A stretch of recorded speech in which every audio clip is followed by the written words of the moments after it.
Assalamualaikum warahmatullahi wabarakatuh. Jumpa lagi bersama saya Ibu Leni Handayani di kelas 9 pada mata pelajaran IPS. Bagaimana anak-anak kabar kamu hari ini? Mudah-mudahan anak-anak kelas 9 diberikan kesehatan oleh Allah Subhanahu wa taala. Amin amin ya rabbal alamin. Materi hari ini adalah pembahasan mengenai ekonomi kreatif. Yang pertama adalah pengertian ekonomi kreatif. Ekonomi kreatif adalah sebuah konsep ekonomi di era ekonomi baru yang mengintensifkan informasi dan kreativitas dengan mengandalkan ide dan pengetahuan dari sumber daya manusia sebagai faktor produksi yang paling utama dalam kegiatan ekonomi. Maksudnya, pada era ekonomi ini bahwa manusia itu harus bekerja dalam kreativitas, yaitu tidak mengandalkan hanya informasi saja, tapi harus kreatif dalam mengantisipasi produksi yang ada pada manusia agar bisa berkembang produksinya dan bisa berjalan dengan baik. Pengertian ekonomi menurut pendapat para ahli. Yang pertama dari John Hawkins, yang kedua dari buku RPJM tahun 2015 sampai 2019, yang ketiga Departemen Perdagangan RI, yang keempat Mahler, Ramer, dan Trabi. Di sini menjelaskan John Hawkins adalah kegiatan ekonomi masyarakat yang menghabiskan sebagian besar waktunya untuk menghasilkan ide dan tidak hanya melakukan hal-hal yang rutin dan berulang.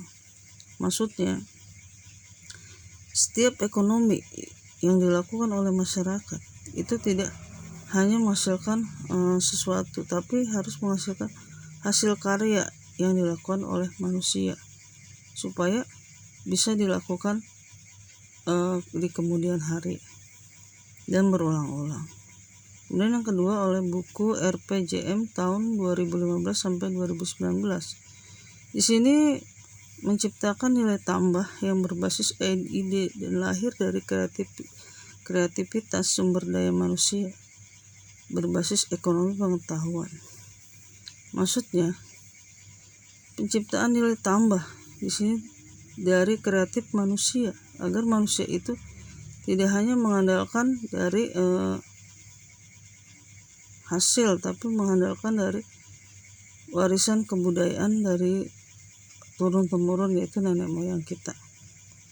Kemudian Departemen Perdagangan RI, yang dikatakan bahwa di sini pemanfaatan kreativitas yang berbentuk keterampilan serta bakat individu untuk menciptakan kesejahteraan serta lapangan pekerjaan.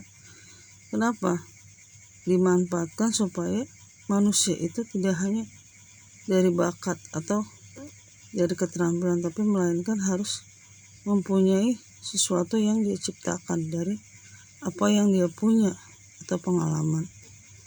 Kemudian yang keempat dari Mahler dan Ramer dan Trabi, di sini digambarkan bahwa kegiatan ekonomi yang berkeyakinan penuh dengan kreativitas individu.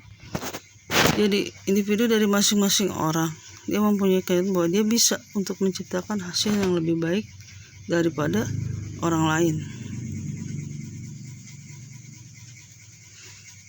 Alasan mengembangkan ekonomi kreatif dibagi menjadi 6. Yang pertama ekonomi signifikan, yang kedua iklim berbisnis, yang ketiga citra dan idealis negara, yang keempat sumber daya, yang kelima inovasi dan kreatif, yang keenam dampak sosial.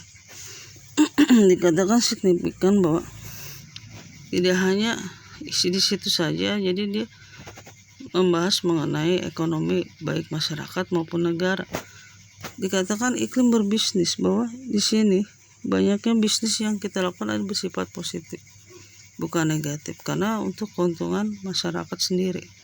Yang ketiga citra dan idealis negara. Dikatakan idealis bahwa negara itu harus punya citra yang baik di mata negara lain agar apa yang kita punya itu dihargai dan dihormati oleh negara-negara tetangga di Indonesia.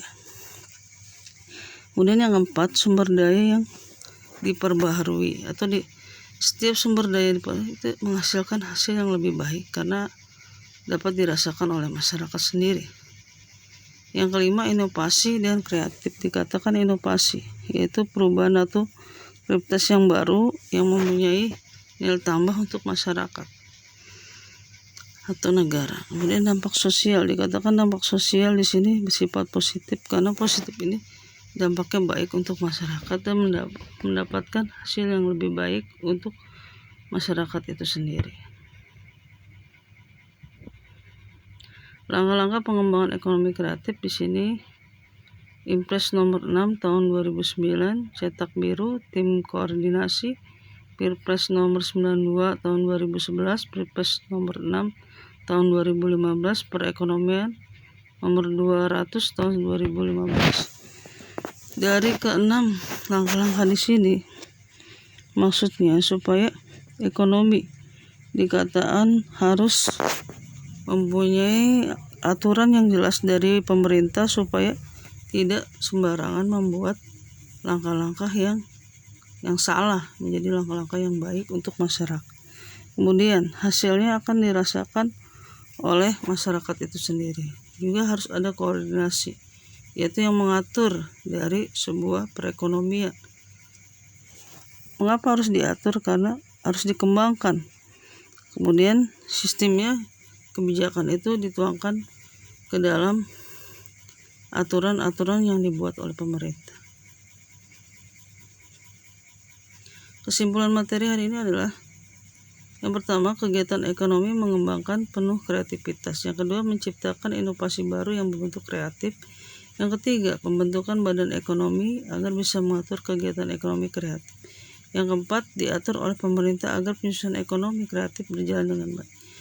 Ya, sampai di sini hasil kesimpulannya bahwa setiap kegiatan itu harus butuh pengembangan, juga menciptakan hasil yang baru lagi supaya kreatif itu bisa dikembangkan oleh masyarakat dan hasilnya bisa dirasakan oleh masyarakat itu dan pemerintah sebagai yang mengatur jalannya ekonomi.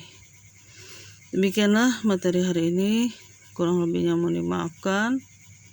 Juga tugas yang belum selesai di minggu kemarin silahkan dikumpulkan.